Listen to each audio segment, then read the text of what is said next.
আশরাফি মাশাআল্লাহ।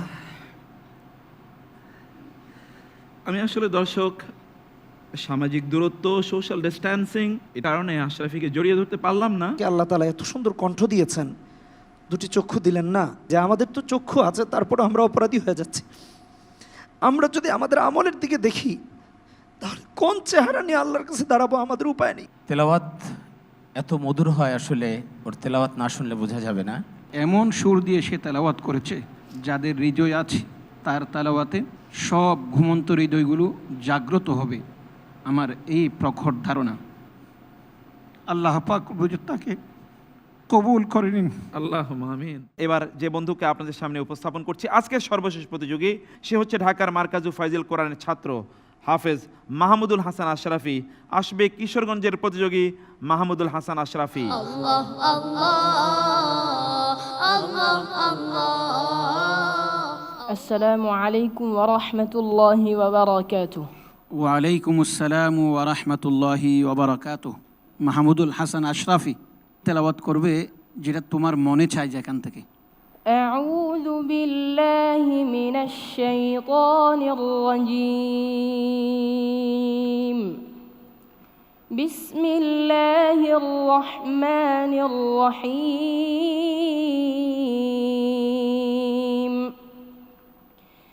يا عباد لا خوف عليكم اليوم ولا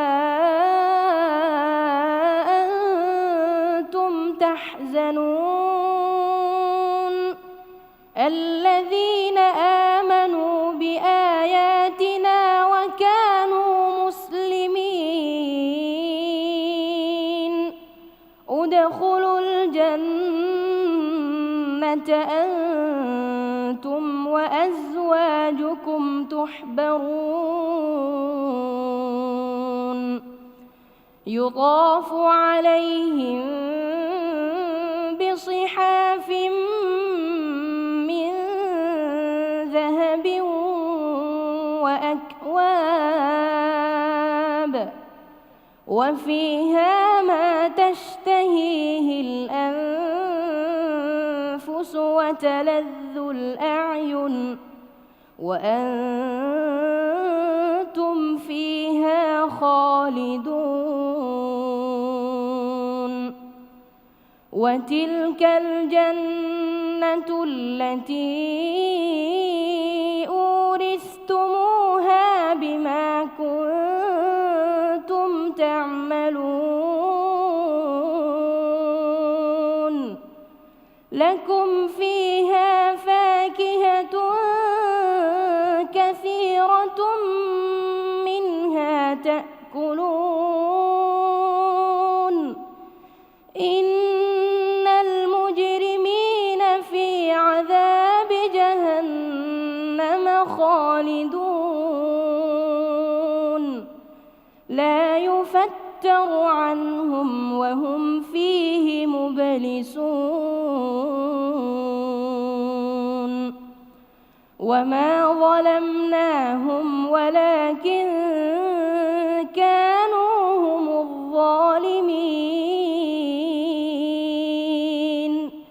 ونادوا يا مالك ليقض علينا ربك قال إنكم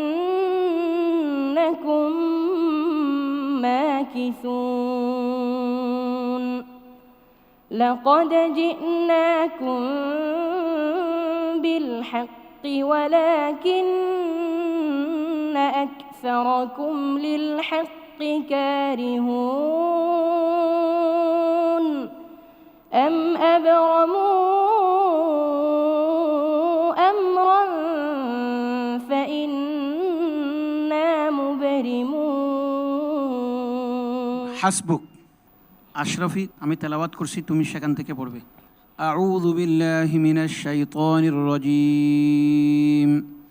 فإن توليتم فما سألتكم من أجر أعوذ بالله من الشيطان الرجيم فإن توليتم فما سألتكم من من أجر إن أجري إلا على الله وأمرت أن أكون من المسلمين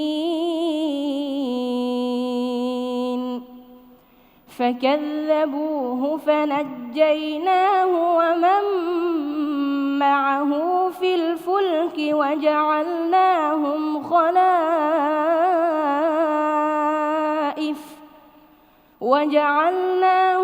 خلائف وأغرقنا الذين كذبوا بآياتنا فانظر كيف كان عاقبة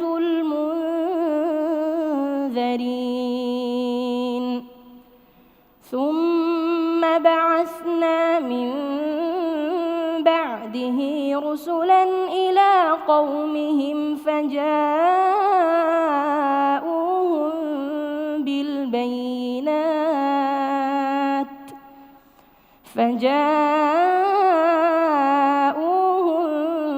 بالبينات فما كانوا ليؤمنوا بما كذبوا به من قبل كذلك نطبع على قلوب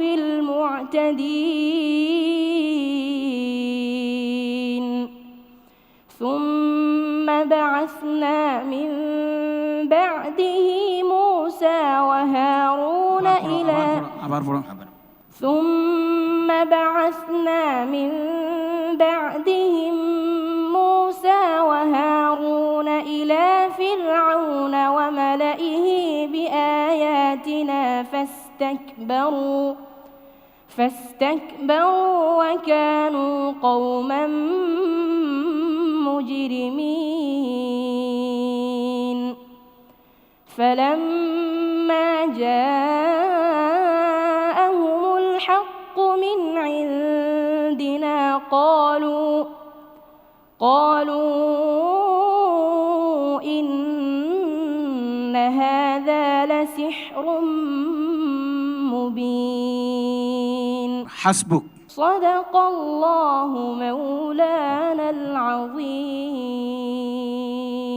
আল্লাহু আকবার, আল্লাহু আকবার, মাশাআল্লাহ, সুবহানাল্লাহি ওয়া বিহামদিহি। মুফতি মুহিবুল্লাহিল বাকি ভাই, নিজেকে কন্ট্রোল করেছি, না হলে আমি পারতাম না এই স্থানে গিয়ে থামানো, কারণ আমার নিজেকে কন্ট্রোল করা আমার জন্য কঠিন হয়ে গিয়েছিল। আল্লাহু আকবার। এত মন কাড়া তেলাওয়াত সে করছিল। আমি আল্লাহর কাছে দোয়া করছি, আল্লাহ যেন তার অন্তর চোখ যেভাবে খুলে দিয়েছেন, সেই অন্তরের চক্ষু দিয়ে যেন সে দাওয়াতের কাজ করতে পারে জীবনের শেষ মুহূর্ত পর্যন্ত। নাজির মাহমুদ ভাই, আপনার কাছে আসবো। আমি এই কথা বিশ্বাস করি যে আশরাফি একদিন অনেক বড় কিছু করবে ইনশাআল্লাহ। দেখবেন আপনি একদিনও বিদেশ থেকে বাংলাদেশের জন্য সম্মান বয়ে আনবেন ইনশাআল্লাহ। ইনশাআল্লাহ, আমাদের সকলের দোয়া রইল। আমরা যাচ্ছি মুফতি মুহিউদ্দিন কাসেম আপনার কাছে। অনেক ভালো করেছে, তো আমরা দোয়া করি সে আরও ভালো করুক। যতটুকু ভুল হয়েছে এটা আসলেই অনাকাঙ্ক্ষিত, সাময়িক এই পদস্খলন, এটা আমাদের বিশ্বাস একদিন তাকে অনেক দূর এগিয়ে নিয়ে যাবে। যাচ্ছি কারি আতাউল্লাহ মামুন আপনার কাছে। আমরা এর দ্বারা শিক্ষা নেই যে চক্ষু দান করেছেন আল্লাহ পাক আমাদের সকলকে, তারপরেও আমরা কি তার মতো কোরআন শরীফ শিখেছি, তেলাওয়াত করতে পেরেছি? না পারলে এখনও শিক্ষার কাজে নিজের জীবনকে ব্যয় করি। আল্লাহ আমাদের সবাইকে তৌফিক দান করুন। আল্লাহুম্মা আমিন। যাচ্ছি রাফি বিন মুনির আপনার কাছে। একটা তো প্রশ্ন হয়েছে, আরেকটা হচ্ছে তার নিজ ইচ্ছায় পড়েছে।